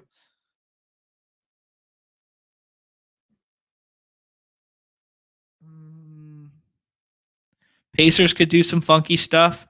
Bruce Brown, trending to being back. Nembhard is like legit questionable. Man, Giannis is just gonna freaking cook Bruce Brown tonight.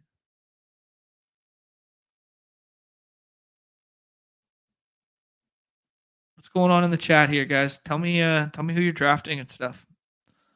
Put on a little background music here. Steal Nez's vibes.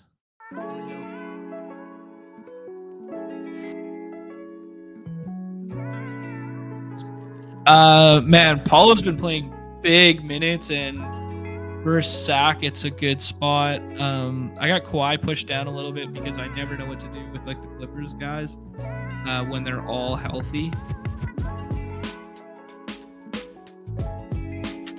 Go ahead and take Paulo.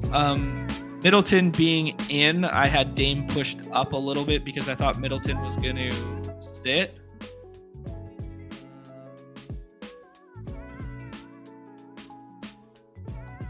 There goes Kawhi from Cowboys. Good player. So maybe I'm a little too low on Kawhi right now. Man, Drummond got smoked by Embiid yesterday. That was an absolute clinic. Embiid couldn't miss, though. I watched a good portion of the second quarter of that game. I guess second and third quarter, man. And Embiid was just hitting step backs in his face, and Andre was just like shaking his head. He's like, well, I don't know what to do, man. I'm closing out, my hands in his face. I don't know what to do. This guy's on another level. Chet, always liable to break the slate with some stocks. Rudy Gobert's been playing insane minutes despite Karl Anthony Towns being back. Gobert kind of one of my bigger stands, as you can see up here. Let's mix and match some third rounders in here. Let's go Tyler Hero. Tyler Hero playing some good ball right now. Not the best spot in the world. It's actually probably a net negative for him that D'Lo isn't playing. So like D'Lo being out means Tyler Hero can't just cook his ass every time, and he's gonna have to deal with either some switches from Rui or some like Austin Reeves defense, something like that. I think Gabe Vincent's still out. Let me confirm that. I got the injury report up on the other side here. Lakers, Gabe Vincent still out. Yeah. Okay, cool. Yeah, he's probably gonna have to deal with some actually tougher defense from like Cam Reddish or something like that. Now, so spot is actually weirdly less desirable with D'Angelo being out. But yeah. Way too much Drummond last night or tonight, Cole? I mean, I could see you buying back into Drummond tonight. It just feels like pretty safe, like plus ceiling combo at like 21. Like, don't get me wrong, like that Drummond versus Indy day when he was pushed up to like 4 or 5, it felt so bad, right?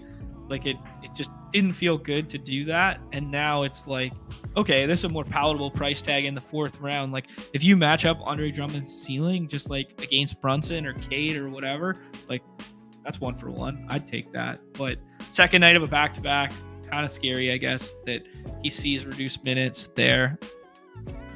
Desmond Bane played nice the other night, finally filling it up a little bit. Didn't really translate into big fantasy production. He's always just overpriced when Jaw's back in. Good basketball player, though. Good real-life basketball player. Fred VanVleet goes there. We could go the DeMar DeRozan. DeMar in the Garden, like, doesn't that just feel like a narrative? Like, DeMar just feels like that dude. I like Simons tonight. Not going to lie. I alluded to liking Gobert, though. Let's just stick with it. Stick with Gobert there. Kind of a weird team. We got off of the jaw for Allen. Obviously, not a good feeling click. Paulo versus Sack, like both him and Franz are playing like insane minutes right now. They play like 38 a night every single night. It's like, I'm just going to keep riding that wave while they're still playing well. I had a really good feel for last night's slate. I really liked last night's slate. I really liked Steph last night, and that was kind of what I was overweight. I ran good on Embiid, and I got like 25%. Yeah, so today I just woke up a bit later, played a bunch of hockey last night, and this is going to fill pretty quickly on my ass, so I'm not going to get nearly the volume that I've been doing the last couple days. So, yeah, NBA was so bad yesterday. Yeah, I mean, it's all right for me. I had a fun time. Yeah, I mean, Embiid on the baseline yesterday was insane, man. He just hit those wet like 12-footers like over and over again, and then he would just randomly mix in like the spin move to the baseline, get to the rack. Like, it was so pretty to watch, man. I don't know. Embiid just like, for whatever reason, I don't like love Embiid, but then like when I watch him play, it's like, holy shit, how can you not? I'm gonna do this on my phone while I do this, and my rankings are obviously haven't been updated in the last hour and a bit since we were with Pat there, but I'm too sick and too degen to not just ape a couple autos right now. So maybe we'll do as many autos as I can right now while we do this one. I mean, we're only going to get the last like 8 drafts in here or something like that. But then I will do a heat check, and we will scroll the F down for 334 plus ones to find a way to win the heat check tonight. I imagine $20 winner take all. We're going to get crazy with it. Don't mind me while I push the plane a couple times here.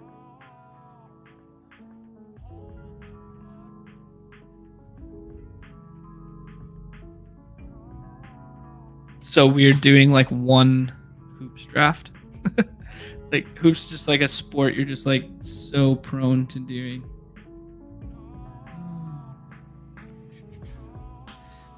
Yeah, man, excited for this too. The daily show. I mean, we were doing it last summer, daily MLB stuff.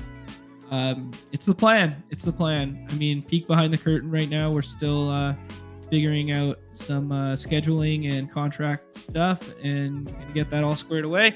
And we're gonna be here, man. We're gonna be here, and we're probably gonna do Mondays. On and off the clock is going nowhere. That is gonna stick around through the off season. I'm not sure if I was allowed to say that, but I'm rambling, and I'll just allow myself to say it. Yeah, we're gonna keep that thing rolling. Kind of pivot to making that our like flagship football show. Not sure which day of the week it is going to fall on just yet. It probably doesn't make sense for the schedule for it to continue to be on Fridays. But we will continue to do off and on the clock with Pete there for BBM adjacent content. Let's take LeBron. I think LeBron plays. I think Miami is not Miami. Like Miami is not what we typically relate Miami to being right now. They are so banged up. They're missing their good defenders. They're missing some good wing D. They're missing some good perimeter D in Jimmy Buckets. I think that Miami game trends in the right direction. All right, Hump Day Hoops is filled. So GG's and good luck. I think I just got looks like 20 or so in there. All right. Yeah, but plan. Nez is going to do the paywall one tomorrow morning at 11 a.m. Eastern. He's kind of got a vision and a vibe to keep doing this kind of like thinking through on the fly early in the day. Hey, thinking through the slate, galbraning some stuff, moving his rankings around, and doing like a rankings build show on probably Tuesday and Thursday mornings, something like that. And then me potentially doing something later in the day there that is like this, like drafting at lock, an hour before lock, cramming stuff before that, and putting those as both like member only ones. We really want to reward the members. We want to reward the people that have been supporting since day one, making some badges only content, as we're going to call it, behind closed doors there.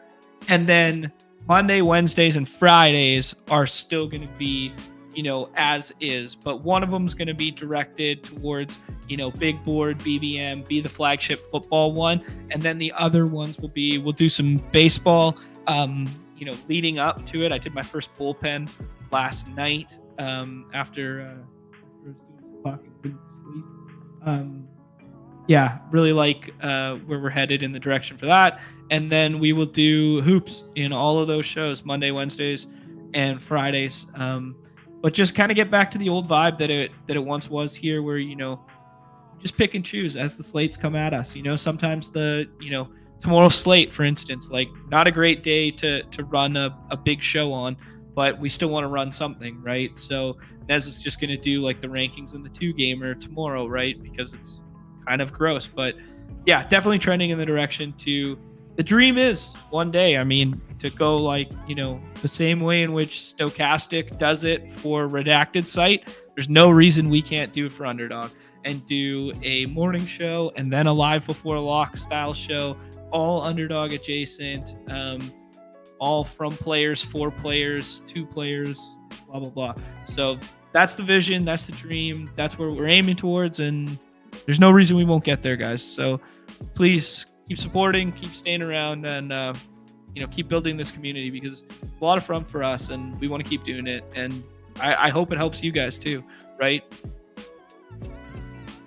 We're going to have the Jared Allen decision here again. LeBron James, Donovan Mitchell staring us in the face here. Let's see Let's see what Short Gamer TV is on here. On AD at 4. Oh, he's got Sangoon pushed up, so he's been staring at those stochastic rankings. The old stochastic rankings had they really like Shengun today. So Randall feels a bit like a tier break here, and we just talked through the Drummond ceiling. This Dame Lillard ranking, I probably should have amended my rankings before doing all those autos because I'm an idiot. Let's do Drummond. I like Drummond. Why not? I mean, you don't think Drummond can cook Hartenstein down low? A little Precious Achiuwa, get Precious out there. Drummond can, he got disrespected last night. Drummond got disrespected by Embiid. He's coming out. He's got that dog in him. He's just going to take it to whoever's in his way tonight. That's the narrative. That's my spin zone for you. Let's see here. I'm going to move Dame. I'm going to move Cade up. That's probably a mistake by me. I don't know, man. Like, Cade versus Utah in a vacuum, like, Utah feels bad, and, I keep falling for the fucking Cade trap over and over again. Yeah, the puck's coming. Don't you worry, GA. We'll get in there. What's up, Silas? What's going on, my friend? Yeah, pool is so deep, man. It is so deep tonight. It just feels like, man, you can keep on scrolling. Like, if you want to just talk about, like, mean projection, like, what's the difference in Mikal Bridges and Austin Reeves tonight? What's the difference in terms of, like, mean projection? What's the difference in... Yeah, I don't know. Probably maybe that was a bad example, but there's just so many names that I'd like to click on here. Like Jakob Poeltl, like all the way down here, he played like 30 minutes last night, 37 minutes, 34 the game before that. Probably not enough to break this slate because, as I alluded to early, I think you're going to need 55 to 60 in the 6th round to win, especially these big contests. So maybe he lacks the ceiling, but like, I don't know. Actually, Toronto might play small tonight against Memphis. I could see them playing small, less Bismack Biyombo revenge game, but maybe like less Bismack and less Tillman on the back-to-back. Although I don't know what's less Tillman. They haven't been playing Tillman at all. So I don't know. Just thinking through range outcomes there. Maybe I'm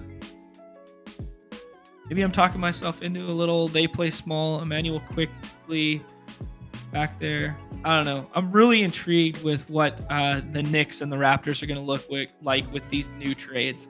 Maybe I'm going a little too gal brain with it, that getting too excited. But like, we've been waiting for Emmanuel quickly to getting starting rotation, and we've been waiting for OG to get like 38, 40 minutes a night. And I think both those things are going to happen right now, and that's a lot of fun for fantasy. I don't know if it's good for those teams in general, like to win basketball games. I don't know. They're both obviously good basketball players, but yeah, I'm just excited what that means for fantasy. Ooh, this is fun, man. GA saying that the World Juniors, don't remind me, man. I woke up early for that game, and on the 2nd, what was that? That was yesterday. And Canada lost there. You hate to see it. Yeah. Honestly, GA, go to this, man. I bought like the full ticket package when it was here.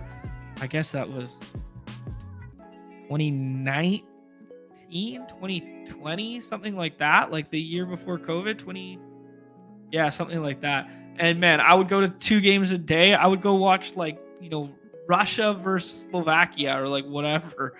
Like watch them play the Slovaks and just be like, whatever, I'm taking in the future of puck.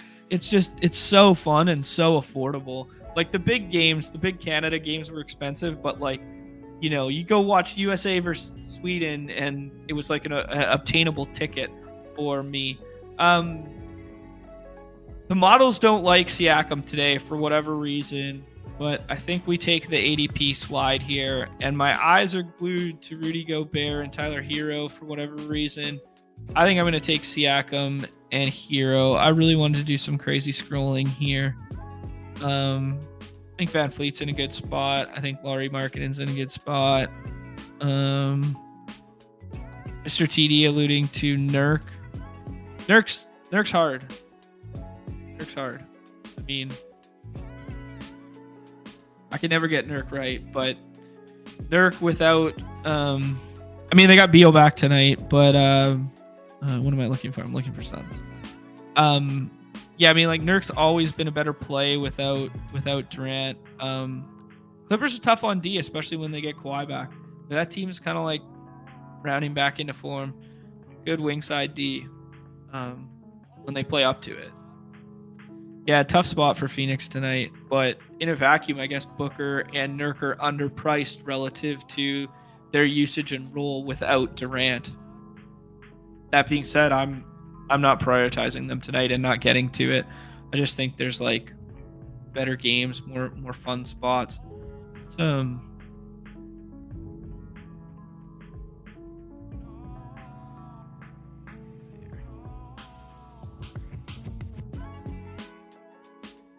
see the total in that game before I don't. 232. Yeah. Interested to see what the Mavs do with the starting lineup tonight with no Exum. Like, he tried to play through it last game, but Kyrie's back, no Exum. They probably still just bring Hardaway Jr. off the bench. Man, I hope Scoot might be a sneaky 6-rounder tonight. Like, Scoot was one of the most inefficient basketball players on planet Earth. But there's a path to him, starting tonight if Simons doesn't go or whatever. It's kind of fun. Scoot. Maybe it's too thin on a slate like tonight. Not as well versed in the hoops today as I was yesterday, guys. Didn't spend as much time on it today. But Nezzy will be all locked and loaded and prepared for you guys tomorrow. Yeah. Man, LeVert during this stretch where they've been missing everyone for the Cavs, just like I would love to be clicking on LeVert's name right now, but just like the minutes limit and just not using him. Like, they were always going to use him off the bench, right? But no, there used to always be a path to him in these situations to like find like 38 minutes and like just fill it up and go nuke, but that just doesn't exist anymore. All right, we got ourselves up to 31 drafts right now. We got one last one on autopilot here. Oh, let's take it off the plane here and make this last cheeky pick here. All right, we got a Giannis, Fox, Ja, Drummond, Chet Holmgren. We could go ahead and eat the chalk with our rankings suggesting DeMar DeRozan right here, or we could scroll the F down for the lulls and for the content. Malcolm Brogdon. How about Austin Reeves? I don't think he starts tonight. I mean, it would have to be like LeBron's out. But no D'Lo. Let's get Austin Reeves in there. That feels like a fun final click. Let's see what we ended up with. We ended up only 32 hump day hoops. Let's see what the exposure turned into while we auto-drafted all those. There you go. Same thing as the chat alluded to, that I was over on the Chicago stuff. I liked Hero. Yeah, ended up with LeBron because I think LeBron plays the Q's good. We ran good on the 101 with the Giannis stuff. Unless other people were taking Luka over Giannis, I don't think you should tonight, especially with Kyrie back. And I don't know, man. There's a legit case. We can start having the conversation if you'd rather like SGA or Luka on a night-to-night basis. I mean, it's a little...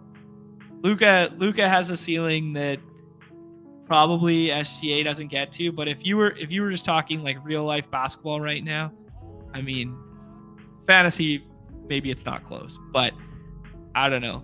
If you're talking just hoops in general. All right, 12 games, $20, winner takes all. Let's get in here for a heat check and wrap it up. One more spot. Yeah, it looks like gold Bulls tonight. Fuck me. That's a tough spot. Yeah, that's a good shout. Porter looks like a better version of Bert. That's fair. It's entirely fair. I just think like, oh, we run good with the 101 here. Look at this, friends and family. Holy smokes. Let's see what Nez also has queued up in here. This song's kind of not my jam. Let's see what we got here. A little soft. Dallas Red Notes. All right. No.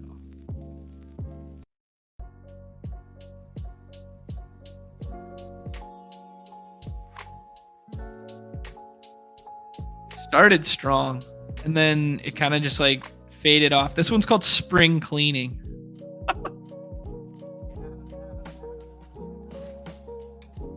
All right, this one's not bad. Stick with this. Sounds like Ja Rule is about to hit the beat or something. All right, we're going with Giannis. Giannis versus Indy. He's just, you know, he did it last game. He put up 70 on their domes. I mean, and they switched up their defense against him, and they played bigger last time because they didn't have Bruce Brown. They played bigger with like Nembhard on Giannis, and it was just like, yep, that didn't matter at all. Very curious as to what they do tonight with Bruce Brown, but I imagine Bruce Brown just cooks Giannis just cooks his ass. Levitan just sent out a tweet here. I got the notey for it. As the kids say, very oh, never mind. I thought he was layering on with the Puka incentive because he said very clearly, and I was like, oh, this is going to be interesting. Like he's in lockstep with us, how they think Puka's just going to play like, you know, 3 series and then shut it down. That's what I was hoping it was. That's not what it was. Just talking about how good Puka Nacua is. No NBA news since that. Malachi Branham out tomorrow. Wow, man. Tomorrow is going to be a really thin slate. Nez was trying to set up the stream, and I was like, oh, who are you going to put on the cover? And he's like, Jeremy Sohan. I was like, what the fuck? Like, why? How many games are there? He's like, yo, it's only 2 games, man. I was like, oh, okay, fine. But like, that's gonna be an interesting one tomorrow. Interesting, Nick going with Trey over LeBron here. Obviously, Trey in a pretty good spot there. Well, not a good spot necessarily, but fun game environment.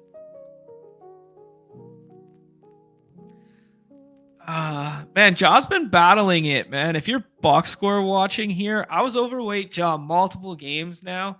And like, if you're box score watching, like, I don't know, he just hasn't had anything in the stocks department. And he just like, he hasn't been as aggressive as you're accustomed to. I mean, that could all turn any given night. I think Scotty Barnes and Ja feels like a little mini game correlation thing here. Sengun and Bam feels like not enough people will do it. Yeah, let's go with Barnes. And it's going to be interesting with Barnes, man. Barnes might be overpriced now with Quickly being there. And if Quickly starts again and he's the primary ball handler, and the reason we loved Scotty Barnes is because now he was point Scotty.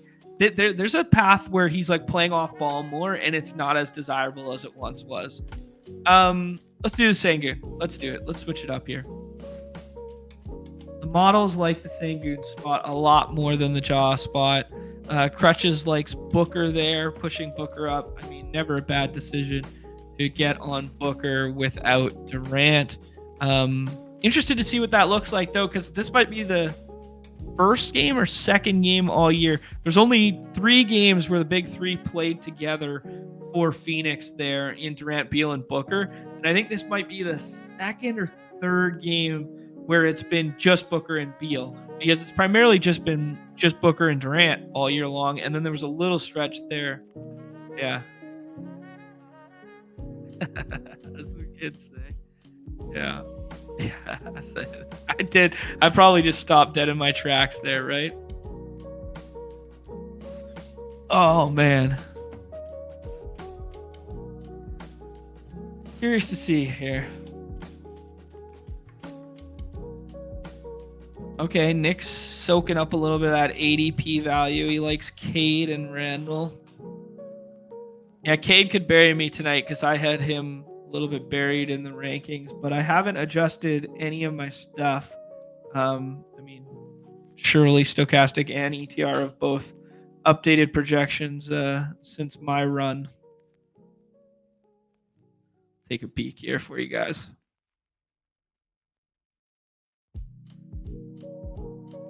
Why? All right.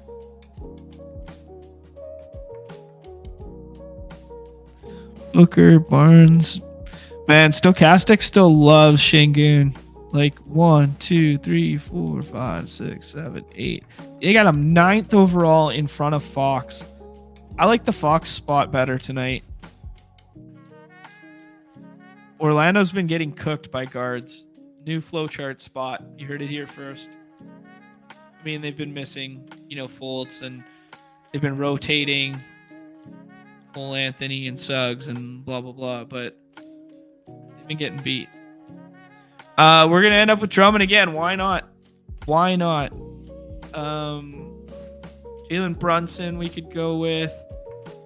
I got no Kyrie Irving. I buried him in my rankings. He should probably be up higher. That was probably a mistake. Let's do it. We're going back to the well here. Drummond, Cooks, Hartenstein tonight. Most palatable price on Andre Drummond you've had in a long time. And all the advanced stuff that you'll look about the Knicks being good against bigs, was primarily because of Mitchell Robinson, not because of Hartenstein. That's my bro science take. Let's scroll the F down. Go back to the well. Let's take Brunson. Never mind. Let's play a game environment 1 there. Brunson's he's going to get 40 minutes. Tibbs just loves playing these guys into the ground. And they got one thing that might be lost in the trade there is Brunson ball handling role with the second unit more without quickly. There's my spin zone. There's my spin zone into eating the ADP chalk right there. Is that I think I like that. I think that there's definitely some merit to that. I'd have to look up some stats to back it up. I mean, they've only had one game without quickly and with OG there and whatever, but I think there's some merit to that one.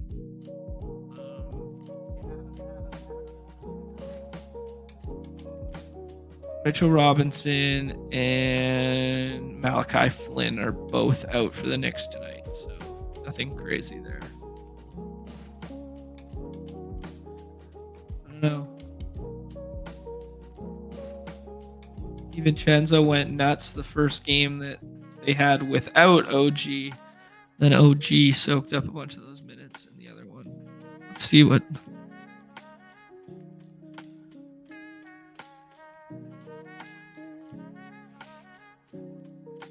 There was a little bit of coach speak about Precious Achiuwa not cutting into Hartenstein's minutes there. Interesting. So they still got the out tags on the Knicks. There.